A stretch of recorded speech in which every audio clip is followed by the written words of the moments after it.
வணக்கம். Welcome to கதை திரட்டு audio books. இந்த வீடியோவில் நம்ம என்ன கதை கேட்க போகிறோம்னா, அழகே அழகே கதையின் முதல் பகுதி. நம்ம சேனலை இது வரைக்கும் சப்ஸ்கிரைப் பண்ணாதவங்க சப்ஸ்கிரைப் பண்ணுங்க. பக்கத்தில் இருக்கிற பெல் ஐக்கானை கிளிக் பண்ணி ஆளுங்கிற ஆப்ஷனை ப்ரெஸ் பண்ணுங்க. ஸோ தட் நான் போடுற கதைகளை உடனுக்குடனே நீங்கள் கேட்கலாம். வாங்க கதைக்குள்ளே போகலாம். ஆயாசத்துடன் அவள் பெருமூச்சு விட்ட கணத்தில் அந்த சிவப்பு நிற மாருதி கார் வழக்கம் போல் அவளை கடந்து சென்றது. அதன் ஓட்டுநர் இருக்கையில் அமர்ந்திருந்த மஞ்சள் நிற இளைஞன் வழக்கம் போல் தலையை தனக்கே உரிய கோணத்தில் பக்கவாட்டாக திருப்பி அவளை ஒய்யாரமாக பார்த்தான். அன்று அந்த பேருந்து நிறுத்தத்தில் அவளை தவிர வேறு யாரும் இல்லை. சனிக்கிழமைகளில் சில அலுவலகங்கள் வேலை செய்வதில்லை என்பதால் அன்று கூட்டம் இல்லை என்பதை அவள் நினைவுபடுத்தி கொண்டாள். கழுத்து சங்கிலியை பல்லில் மாட்டி லேசாய் கடித்தவாறு அவள் தன்னை கடந்து சென்ற அந்த காரையே பார்த்து கொண்டிருந்த அந்த கணத்தில் அவள் சற்றும் எதிர்பார்க்காத அந்த நிகழ்ச்சி நடந்தது. அவளை கடந்து சென்ற கார் சர் என்று நிறுத்தம் பிடித்து பிறகு பின்னோக்கி வரலாயிற்று. கழுத்தை பின்பக்கம் திருப்பி தெருவை கவனித்தபடி அவன் காரை பின்னுக்கு நகர்த்தியது தனக்காகத்தான் என்பது உள்ளுணர்வாக புரிந்துவிட்ட நிலையில் அவளுக்கு படபடவென்று வந்தது. சங்கிலியை கடிப்பதை நிறுத்திய அவள் காரை கவனியாதவள் போல நடித்தபடி தன் பேருந்து வரும் வழித்தடத்தில் பார்வையை பதித்தாள். மாருதி கார் அவளை உருசினாற்போல் வந்து பக்கத்தில் நின்றது. ரொம்ப நாள் பழக்கப்பட்டவனைப் போல் அவளை பார்த்து புன்சிரிப்பு காட்டியபடி, எக்ஸ்கியூஸ் மீ, நீங்க எங்க போகணும் என்று கேட்டான். அவனது கேள்விக்கு பதில் சொல்வதற்கு முன்னால், என்ன கம்பீரமான குரல் எனும் விமர்சனம் அவள் கருத்தில் தோன்றியது. அவளுக்கு படபடப்பாக இருந்தது. உடனே பதில் சொல்ல முடியவில்லை. தொண்டையில் எதுவோ சிக்கிக் கொண்டிருந்தது. எச்சிலை கூட்டி விழுங்கி அதை சரி செய்து கொண்டதன் பிறகு அவள் மவுண்ட் ரோட் போகணும் என்றாள்.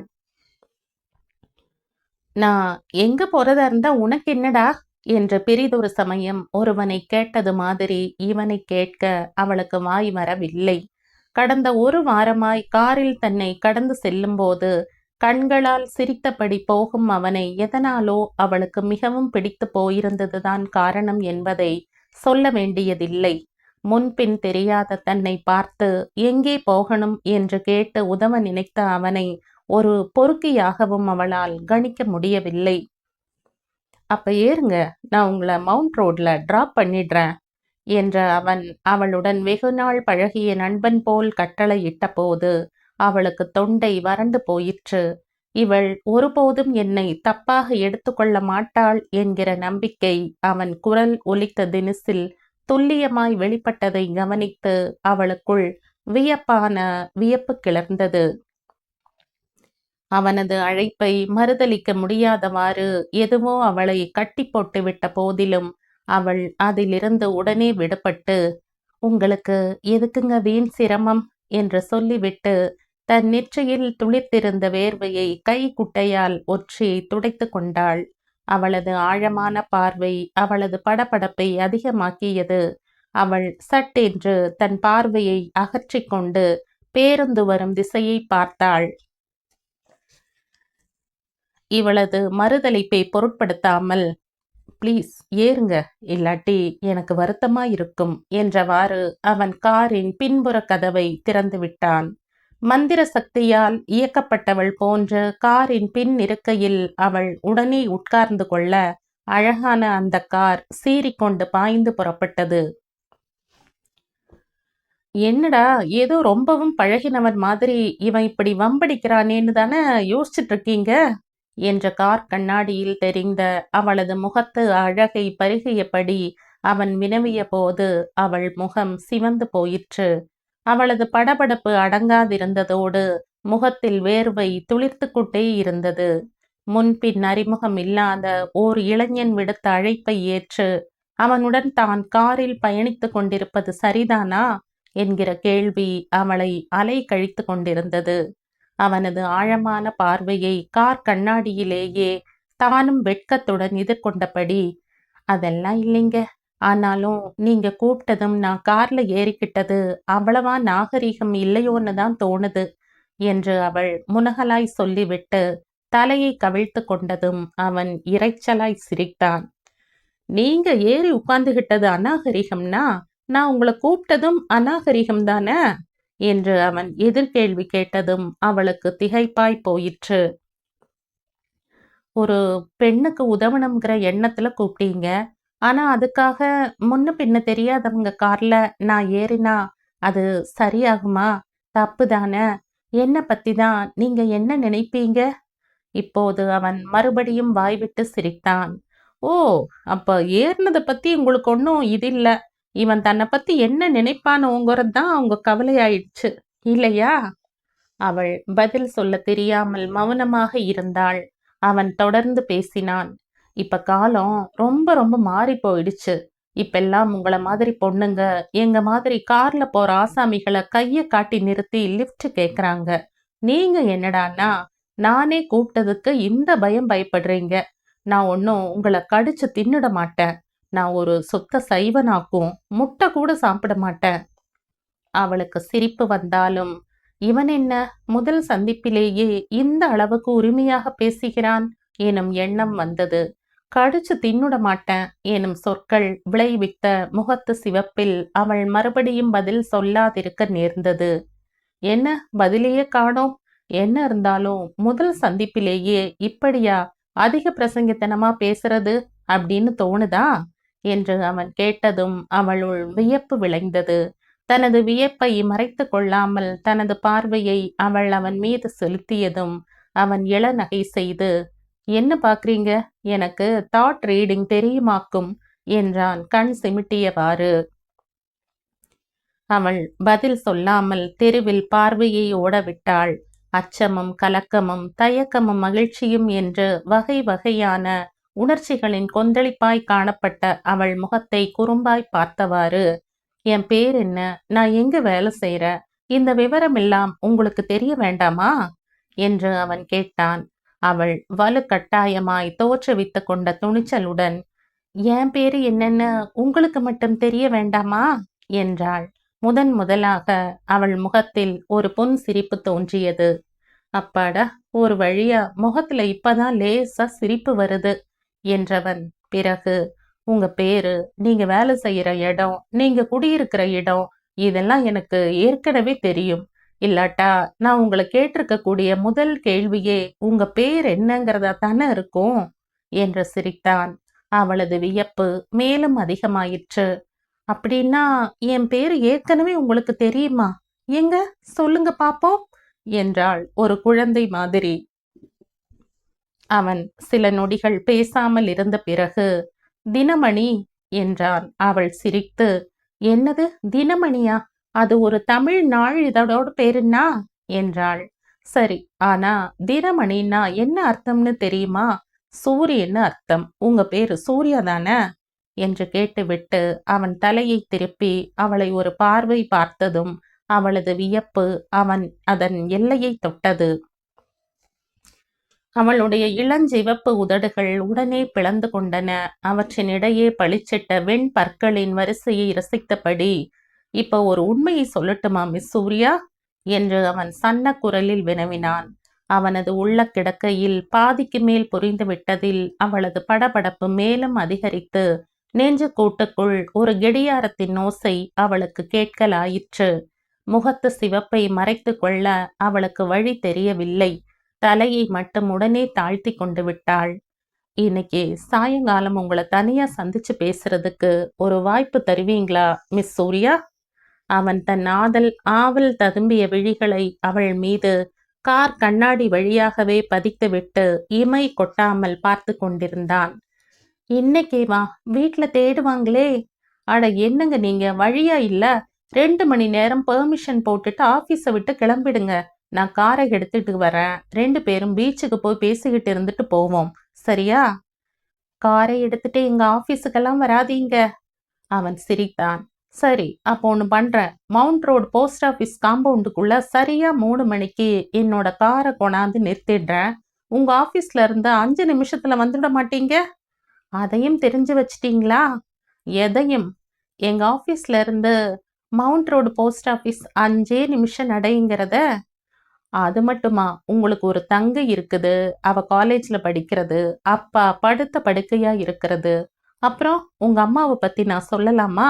தப்பா எடுத்துக்க மாட்டீங்களே? அவங்க ஆப்பம் சுட்டு குடும்பத்தை நடத்தினது, இப்ப நீங்க வேலைக்கு வந்ததும் அதை நிறுத்திட்டது. இவ்வளவு ஆர்வத்தை நான் உங்க மேல காமிக்கிறதுக்கு என்ன காரணம்ங்கிறத தான் இன்னைக்கு சாயந்தரம் பீச்ல சொல்ல போறேன். அவள் தலை மேலும் தாழ்ந்ததை ரசித்து அவன் சத்தமாய் சிரித்தான். காரை அண்ணா சாலை அஞ்சலகம் முன்பு நிறுத்திய அவன், இங்கேயே இறங்கி நடந்துக்குங்க என்றான். அவள் கனவு நின்று விடுபட்டவளுக்குரிய திடுக்கீட்டுடன் இறங்கி அவனை பார்த்து சிரித்த பின் தனது அலுவலகம் நோக்கி நடக்கலானாள். தன் குழப்பத்தில் அவனுக்கு நன்றி சொல்லாததும், அவன் தன் பெயரை வெளிப்படுத்த தானே முன் வந்ததும், அதை கேட்டு தெரிந்து கொள்ளாததும் தன் அலுவலக வாயிற்படியில் கால் வைத்த கணத்தில் அவளை உறுத்தின. அலுவலகத்துக்குள் நுழைந்து தன் பிரிவை அடைந்து இருக்கையில் உட்கார்ந்த சூர்யாவின் படபடப்பு வெகு நேரத்துக்கு அடங்கவே இல்லை. மாருதி காருக்கு சொந்தக்காரனாக இருக்கும் அழகான பணக்கார இளைஞனின் உள்ளத்தை தன்னால் கவர முடிந்திருக்கிறது என்பது அவளை நிலை கொள்ளாத பரபரப்பில் ஆழ்த்தி கொண்டிருந்தது. கடந்த ஒரு வாரமாகத்தான் அவள் அவனை பார்த்து வருகிறாள். முதல் நாளே அந்த இரத்த சிவப்பு காருக்குள் இருந்து அவளை நோக்கி திரும்பிய அவன் முகம் காரின் சிவப்புக்கு மிகவும் பொருத்தமாய் ஒரு முழு நிலவை போல ஒளிர்ந்த போது அக்கம் பக்கத்து மனிதர்கள் கவனிப்பார்களே என்கிற சங்கோஜத்தையும் கடந்து அவளையும் அறியாமல் அவளது பார்வை கணத்துக்கும் அதிகமாக அவன் மீது படிந்து மீண்டதை இப்போது அவள் வெட்கத்துடன் நினைவு கூர்ந்தாள். அவனது கம்பீரமும் பெண்ணின் உடையவை போன்ற அகன்ற கருமை நிறைந்த விழிகளும் கொங்கிணிக்காரர்களுக்குரிய மஞ்சள் நிறமும் சுருட்டை கிராப்பும் உதட்டு புன்னகையும் அவன் கார் தெரு திருப்பம் வரை சென்று மறையும் வரை அவளது கவனத்தில் இருந்தாலும் அதற்கு பிறகு அவள் அன்று முழுவதும் அவனை பற்றி நினைத்து பார்க்கவில்லை என்பது உண்மைதான்.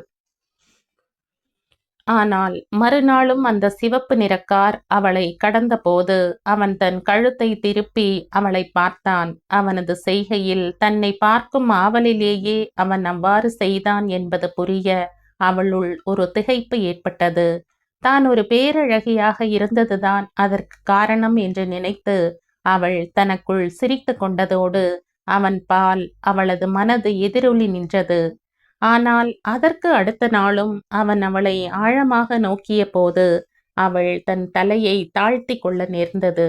ஏனெனில் அவனது ஆழமான பார்வையில் ஒரு வித்தியாசம் தெரிந்தது. அதன் பிறகுதான் அவள் அவனை பற்றி யோசிக்க தொடங்கினாள். அதற்கு பிறகான நாட்களில் அவளே தன்னையும் அறியாது அவனது கார் தெரு திருப்பத்தில் தென்படுகிறதா என்று பார்க்க தொடங்கினாள். இதென்ன பைத்தியக்காரத்தனம் எனும் எண்ணமும் அவள் மனதில் எழாமல் இல்லை. அக்கம் பக்கத்தவர்கள் பற்றிய விழிப்போடு அவள் ஜாடையாய் பார்க்க அவன் மட்டும் கூச்சமே இல்லாமல் அவளை பார்வையால் விழுங்கியவாறு கடந்தான். தன் தோற்றம் அவளை கவர்ந்து விட்டதை அவன் யூகித்து விட்டான். தனது இடத்தில் வேறு எந்த பெண் இருந்திருந்தாலும் கவரத்தான் பட்டிருப்பாள் என்று அவன் எண்ணினான். அதே நேரத்தில் தோற்றத்தால் கவரப்படுவது மட்டுமே காதல் ஆகிவிடுமா எனும் கேள்வியும் அவள் மனதில் எழத்தான் செய்தது. எனினும் ஆணுக்கும் பெண்ணுக்கும் இடையே ஏற்படும் காதலில் புறக்கவர்ச்சிதானே மிக பெரிய அளவிலான அடிப்படையாக அமைகிறது என்றும் அவள் எண்ணிக்கொண்டாள். என்ன, நீங்களே தனியா உட்கார்ந்து சிரிச்சிட்டு இருக்கீங்க என்ற குரல் அவளது சிந்தனையில் குறுக்கிட்டு அவளை இந்த உலகுக்கு கொண்டு வந்தது. அவள் தன் முகவாயை தாங்கிக் கொண்டிருந்த கையை ஒரு திடுக்கீட்டுடன் அகற்றி கொண்டு தலை உயர்த்தி பார்த்தாள். எதிர் இருக்கை முரளி பொன் சிரிப்புடன் தன் மேசையை தூசி தட்டி கொண்டிருந்தான். அவளது முகம் சிவந்து போயிற்று. அவள் பதிலேதும் சொல்லாமல் மேசை இழுப்பறையில் இருந்து பேனாவை எடுத்து வருகை பதிவேட்டில் ஒப்பிட தலைமை எழுத்தரின் மேசையை நோக்கி நடந்தாள். தன் கேள்வியை காதில் வாங்காதவள் போல் அவள் சென்றதை புரிந்து கொண்ட முரளியும் தனக்குத்தானே சிரித்து கொண்ட நேரத்தில் பிரிவின் உள் நுழைந்த பக்கத்து இருக்கையாளன் பாராங்குசம், என்னையா நீயே சிரிச்சுக்கிறீர், குட் மார்னிங் சொன்னது கூட காதுல விழலையா என்று வினவியதும் முரளி சிரித்துவிட்டு, இன்னைக்கு எல்லாரும் தனக்குத்தானே சிரிச்சுக்கிற நாள்னு நினைக்கிறேன் என்றான். பாராங்குசம் ஒன்றும் புரியாமல் விழிக்க, முரளி மேலே ஏதும் பேசாமல் சூர்யாவை பார்த்து சிரித்துவிட்டு தலை வாரலில் ஈடுபட்டான். வெயில் கூட நேரத்தை விட இன்னைக்கு கம்மியா தானே இருக்கு என்ற பாராங்குசம் தொடர, முரளி ஒரு சினிமா பாட்டை வாய்க்குள் முனகியபடி ஒரு கோப்பை பிரித்து வைத்து கொண்டான். என்னையா முரளி, நான் பாட்டுக்கு பேசிக்கிட்டே இருக்க, நீரானா பதிலே சொல்லாம இருக்கீர்? முரளி சூர்யாவை ஓரத்து பார்வை செய்தபடியே பிறகு பேசுவதாக அவனுக்கு சைகை செய்தான். சூர்யாவுக்கு தடுமாற்றம் ஏற்பட்டது. கை குட்டையால் முகத்தை துடைத்து கொண்டாள். முகத்தில் வழிகிற வேர்வை வேண்டுமானால் போகும், அதில் வழிகிற அசடு எப்படி போகும் என்றும் தனக்குத்தானே கேட்டுக்கொண்டு மனதுள் சிரித்தாள். ஆனால் இந்த தடவை மனதுள் இருந்த சிரித்த சிரிப்பு முகத்தில் தெரிந்து விடாதபடி கவனமாக இருந்தாள். என்ன முயன்றும் சூர்யாவுக்கு வேலை ஓடவே இல்லை. பக்கத்து இருக்கைக்காரி பவானி நல்ல வேளையாக வராததில் அவளுக்கு அப்பாடா என்றிருந்தது. வந்திருந்தால் அவளது தடுமாற்றத்தை அவள் கண்டுபிடித்து இல்லாத பொல்லாத கேள்விகளையெல்லாம் கேட்டு அவளை குடை குடை என்று குடைந்திருப்பாள் என்பதில் அவளுக்கு நிம்மதியாக இருந்தது. கார் இருக்கையின் உச்சியை தொட்டபடி எடுப்பாய் அவன் தலை உயர்ந்து தெரிந்ததில் இருந்து அவன் மிகவும் உயரமாக இருப்பான் என்று தோன்றியது. ஏன், நானும் தான் நல்ல உயரம், வைஜெயந்தி மாலா மாதிரி. என் அழகுக்கு மட்டும் என்ன குறைச்சலாம்? அம்மா அடிக்கடி எனக்கு திருஷ்டி கழிக்கிறார்களே, கண்பட்டு விடுமாம். இன்றைக்கு பீச்சில் அவன் சி அவர் என்ன பேசுவார்? ஐ லவ் யூ என்றுதான் சொல்ல போகிறார், வேறென்னவாம். ஆனால் அதற்கு நான் உடனே அசடு வழிய நானும் தான் என்று தலையாட்டி விடக்கூடாது. யோசித்து சொல்கிறேன் என்றுதான் சொல்ல வேண்டும். இல்லாவிட்டால் அவரது மதிப்பில் நான் தாழ்ந்து போவேன். எனது ஏழ்மை, குடும்பம் என்னை சார்ந்திருப்பது, இதையெல்லாம் சொல்லிவிட வேண்டும். ஏற்கனவே தெரிந்திருந்தாலும் கூட இன்னும் தெளிவாய் சொல்லிவிட வேண்டும். பார்த்தால் பணக்காரராக தெரிகிறார். அப்படி நான் தான் வேண்டுமென்றால் உதவி செய்ய மாட்டாரா என்ன? மிஸ் சூர்யா, அப்படி என்னம்மா யோசனை? நான் கூப்பிட்டது கூட காதுல விழாத அளவுக்கு என்ற தலைமை எழுத்தரின் குரல் அவளது சிந்தனையை கலைக்க அவள் அசடு தட்டி போனாள். சாரி சார், எங்க அம்மாவுக்கு உடம்பு சரியில்லை, டாக்டர் கிட்ட கூட்டிட்டு போகணும். இன்னைக்கு 2 மணி நேரம் பெர்மிஷன் வேணும் சார். அவங்கள பத்தி தான் யோசிச்சுட்டு இருந்தேன். எதுக்கு சார் கூப்பிட்டீங்க? மந்த்லி ஸ்டேட்மெண்ட் போயிடுச்சான்னு கேட்கறதுக்கு தான். போயிடுச்சு சார் என்றபடி எழுந்த சூர்யா தலைமை எழுத்தரின் மேசையை நெருங்கி நின்றாள். இன்னைக்கு 3 மணிக்கு பெர்மிஷன் வேணும் சார். எடுத்துக்குங்க, எதுக்கும் செக்ஷன் ஆபீசர் கிட்ட ஒரு வார்த்தை சொல்லிடுங்க. சரி சார் என்ற சூர்யா நேரே மேல் தளத்தில் இருந்த அலுவலரின் அறை நோக்கி நடந்தாள். அவள் தலை மறைந்ததும் முரளி பாராங்குசத்தை பார்த்து கண் சிமிட்டினான். பிறகு, அம்மாவுக்கு உடம்பு சரியில்லையா, ஆனா மூஞ்சி முழுக்க சிரிப்பும் பிரகாசமுமா இருக்காங்க. இன்னைக்கு தனக்கு தானே சிரிச்சிட்டு இருந்தாங்க என்றான். ஓ, அதான் இன்னைக்கு எல்லாரும் தனக்குத்தானே சிரிக்கிற நாள்னு சொன்னீரா? ஆமா, பெர்மிஷன் போட்டுட்டு வேற எங்கேயோ தான் போறாங்க, அதானே என்ற முரளி பாராங்குசத்தோடு ஒத்து போனான். 3 மணிக்கு தன் பிரிவை விட்டு வெளியே வந்த சூர்யா 2 படிகளாய் குதித்து இறங்கி கீழ்த்தளத்துக்கு வந்த பின் அலுவலக வாயிலில் ஒரே ஒரு கணம் நின்று தனக்கு பின்னால் பார்த்துவிட்டு உற்சாக துள்ளலுடன் சாலையை கடந்தாள். மாருதி காரில் ஏறிய போது அவளிடம் விழைந்த பரபரப்பு இப்போது சாலையை கடந்து கொண்டிருந்த கணம் வரையில் இம்மியும் குறையவில்லை. மாறாக அவன் ஐ லவ் யூ சொல்ல போவதை கேட்கப் போகும் மனக்கிளர்ச்சியில் அது மேலும் தீவிரமடைந்திருந்தது. எப்பேற்பட்ட அதிர்ஷ்டக்காரி நான்! இப்பவாவது அவரோட பேரை கேட்டு தெரிஞ்சுக்கணும், என்னவா இருக்காருங்கிறதையும் தெரிஞ்சுக்கணும். அழகான பொண்ணை பெத்த அம்மா மடியில எப்பவும் நெருப்புதான் அப்படின்னு அடிக்கடி புலம்புற அம்மாவுக்கு இது தெரிஞ்சா எம்பிட்டு சந்தோஷமா இருக்கும். இப்படி ஒரு பணக்கார பையன் வந்து சிக்குவான்னு அம்மா நினைச்சே பார்த்திருக்க மாட்டாங்க. அவருக்கு என்ன வயசு இருக்கும்? 30க்குள்ளதான் தெரியறாரு. அம்மாடி, என்ன நேரம்! ஏன் நான் கூடத்தான் நல்ல நேரம். காலையில் குறிப்பிட்டு சொல்லியிருந்த இடத்தில் அவன் அவளுக்காக காரில் காத்து கொண்டிருந்தான். முகமெல்லாம் சிரிப்பும் சிவப்புமாய் அவள் காரை நெருங்கியதும், என் மேல அவநம்பிக்கைப்பட்டு எங்க வராம இருந்துடுவீங்களோன்னு உள்ளூர பயந்துகிட்டே இருந்த. சொன்னபடி வந்துட்டீங்களே, தேங்க்ஸ். முன் சீட்ல உட்கார்றீங்களா இல்ல பின் சீட்லையா என்று அவன் வினவினான். அவனது கை மட்டும் முன் இருக்கை கதவின் கைப்பிடியில் இருந்தது. அதை கவனியாதவள் போல் முகத்து சிவப்பு அதிகரிக்க அவள் பின் சீட்லயே உட்கார்ந்துக்கிற என்றாள். அனந்த நாயகிக்கு மூச்சு வாங்கியது. தலை வேறு சுற்றியது. பித்தமாக இருக்கும் என்று எண்ணி கொத்துமல்லி கஷாயம் வைத்து குடித்தாள். 2 தடவைகள் குடித்து முன்னேற்றம் இல்லை. மாறாக அவளது நிலை மோசமாகிக் கொண்டிருந்தது. உடனே மகளை அழைத்து தன்னை டாக்டரிடம் கூட்டி போக செய்ய வேண்டும் என்று அவளுக்கு தோன்றிவிட்டது. இளைய மகள் சுகன்யா கல்லூரியில் இருந்து திரும்பியிருக்கவில்லை. பக்கவாதத்தால் படுத்த படுக்கையாக இருக்கும் அவள் கணவர் பார்த்தசாரதியால் எந்த பயனும் இல்லை. எனவே அவளேதான் ஏதாவது செய்தாக வேண்டும். என்ன செய்யலாம் என்கிற திகைப்போடு அவள் வாசல் பக்கம் பார்த்தபோது எதிர் வீட்டு தம்பி தன் சைக்கிளுக்கு காற்றடித்து கொண்டிருந்தது தெரிந்தது. சமாளித்து கொண்டு மெல்ல எழுந்து வாசலுக்கு போய் அவனை கூப்பிட்டாள். என்னங்கம்மா என்றவாறு அவன் வந்து நின்றான். கொஞ்ச நேரமா எனக்கு ரொம்பவும் தலை சுத்தலா இருக்குப்பா. சுகன்யா இன்னும் காலேஜ்ல இருந்து வரல. அதனால சூர்யாவை போன்ல கூப்பிட்டு அவளை பர்மிஷன் போட்டுட்டு உடனே வர சொல்லணும். போன் நம்பர் சொல்லுங்க. அவள் சொல்ல அவன் தன் சட்டை பையில் இருந்த சிறிய நாட்குறிப்பேட்டில் அதை குறித்து கொண்டான். உடனே அருகில் இருந்த கடைக்கு போனான். போய் 10 நிமிடங்களில் திரும்பி வந்தான். என்னப்பா சொல்லிச்சு சூர்யா, வருதாமா?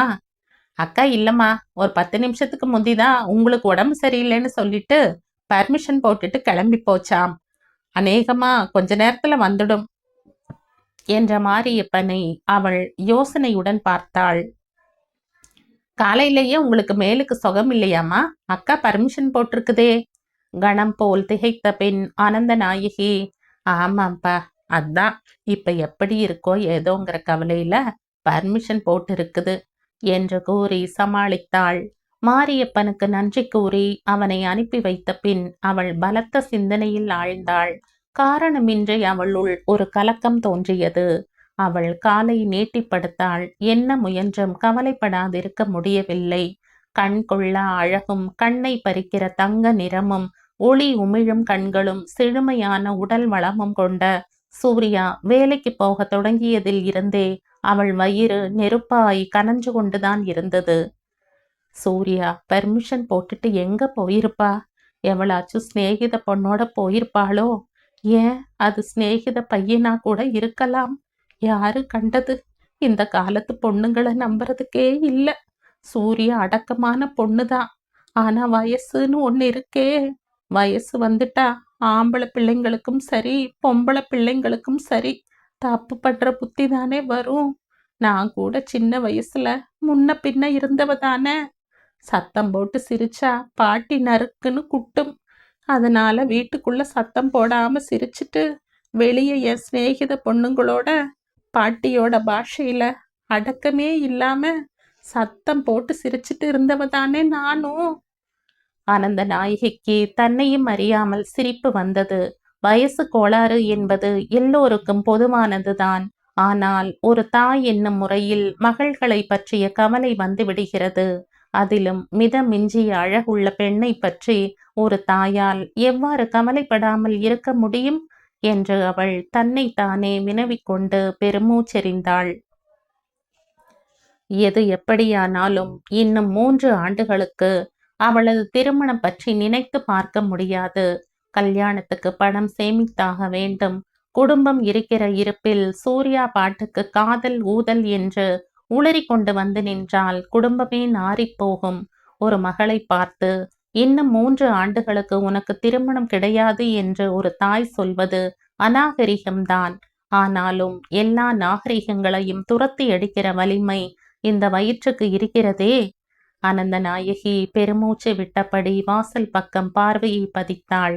அவள் வாய்விட்டு சிரித்தபடியே காரை கிளப்பினான். பிறகு குறும்பு கொப்பளித்த குரலில் கேட்டான், ஏன் முன் சீட்ல எனக்கு பக்கத்துல உட்கார்ந்தா என்னவாம்? கடிச்சா தின்னுடுவேன். அதுலயும் இந்த மவுண்ட் ரோட்ல? ஆ, நான் சுத்த சைவம்னு காலையில தான் சொன்னனே. சூர்யா வெட்கத்துடன் தலையை குனிந்து கொண்டாள். ஒரு வினாடிக்கு பிறகு தலையை உயர்த்தி கண்ணாடி வழியே அவனை பார்த்து, அது சரி, உங்க பேரை நீங்க சொல்லவே இல்லையே, எங்க வேலை பார்க்கறீங்க என்று கேட்டாள். நீங்க எங்க கேட்டீங்க என் பேர? நான் ஒரே குழப்பத்துல இருந்தேன். அவன் புரிந்து கொண்டே, அப்படியா, அப்படி என்ன குழப்பம் என்றான். பதில் கூற வேண்டிய அவசியம் இல்லை என்பது போல் அவள் மௌனமாக இருந்தாள். இறுகிய உதடுகளும் அரை புன்சிரிப்புமாக அவள் அமர்ந்திருந்த தோரணையில் இருந்து அவனுக்கும் அது புரிந்தது. அவன் வாய்விட்டு சிரித்து, என் பேரு ராஜாதிராஜன் என்று கூறி பின்புறம் தலையை திருப்பி அவளை பார்த்துவிட்டு தெருவில் கவனத்தை பதித்தான். என்ன, இது புது பேரா இருக்கு, நான் கேள்விப்பட்டதே இல்லையே. ஏன், பேரு பொருத்தமா இல்லையா, அது சொல்லுங்க. அவன் குரலில் ஒலித்த செருக்கு அவள் கவனத்துக்கு தப்பவில்லை.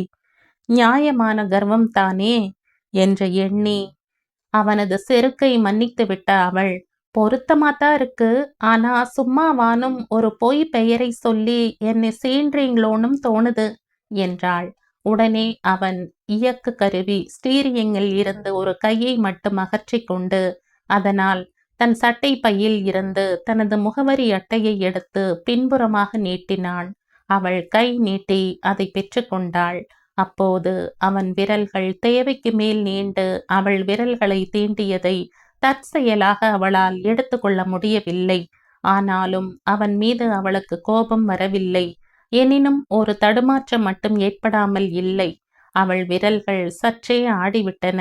அதை அவன் கவனித்து விட்டது அவனது குறும்பு பார்வையில் இருந்து புரிய அவளது தடுமாற்றம் மேலும் அதிகரித்தது. அந்த முகவரி அட்டையை பார்த்து அவள் அதிர்ந்து போனாள். ராஜாதிராஜன், ஜே பங்குதாரர், பயனீர் இம்போர்ட்டர்ஸ் அண்ட் எக்ஸ்போர்ட்டர்ஸ் என்று ஆங்கிலத்தில் அச்சாகி இருந்தது. அவள் விழிகள் அவளையும் அறியாது விரிந்து கொண்டன. இத நானே வச்சுக்கட்டுமா? இல்ல, கொடுத்துடுங்க, புதுசு பிரிண்ட் ஆகி வந்ததும் தரேன் என்று அவன் இடக்கையை நீட்டினான். அவன் அதை திருப்பி கொடுத்த போதும் அவன் விரல்கள் அவளுடையவற்றோடு அளவுக்கு மேல் உரசின. அப்படின்னா கம்பெனி முதலாளி மிஸ்டர் ஜெகநாதனுக்கு நீங்க என்று அவள் முடிக்காமல் விட்டதை அவரு என்னோட அப்பா என்று அவன் முடித்துவிட்டு சிரித்தான். அடியம்மா, எப்பேற்பட்ட தொழில் அதிபர் அவர்! எவ்வளவு பெரிய பணக்காரர்! அவருடைய மகனா இவர்? இவ்வளவு பெரிய அதிர்ஷ்டமா என்னை தேடி வந்திருக்கு? என்ன யோசிக்கிறீங்க? அவள் பதில் சொல்லவில்லை. அவளது பிரமிப்பை புரிந்து கொண்ட அவன், நம்பிக்கை வரமாட்டேங்குதா? இவன் எப்படிப்பட்டவனோ என்னமோ, இவனை நம்பி கார்ல ஏறி இருக்கமே அப்படின்னு பயப்படுறீங்களா? என் மேல நம்பிக்கை இல்லைன்னா இப்ப கூட நீங்க இறங்கிக்கலாம். உள்ளது உள்ளபடி சொல்லிடுங்க. பளிச்சுன்னு பேசுறவங்கள தான் எனக்கு பிடிக்கும் என்றான். காரின் விரைவையும் அவன் உடனே மிகவும் குறைத்தான். அவளுக்கு ஒரு மாதிரியாகிவிட்டது. ஐயோ, அப்படியெல்லாம் இல்லைங்க. இம்புட்டு பெரிய அதிர்ஷ்டமா நம்ம தேடி வந்திருக்கிறங்கிற பிரமிப்புல நான் வாய் அடைச்சு போயிட்டேன். இது கனவா நினைவாங்கிற சந்தேகம் வந்துகிட்டே இருக்கு. அவன் அடுத்த கணம் காரின் விரைவை அதிகப்படுத்தினான். அந்த விரைவில் ஓர் உற்சாகம் பீரிட்டதாய் அவளுக்கு தோன்றியது. காரை அவன் ஹோட்டல் சோழாவுக்கு எதிரே நிறுத்த இருவரும் இறங்கினார்கள். அவன் உரிமையுடன் அவளை உரசியவாறு அவளை ஹோட்டலுக்குள் இட்டு சென்றான். அவள் பெருமையுடன் தன் பார்வையை சுழல விட்ட போது பலருடைய பார்வைகளும் தங்கள் மீது படிந்திருந்ததை கண்டாள். சரியான ஜோடிதான் எனும் கணிப்பு அவர்கள் பார்வைகளில் தென்பட்டது. உள்ளுணர்வாய் அவளுக்கு புரிய அவளது பெருமை இன்னும் அதிகமாயிற்று.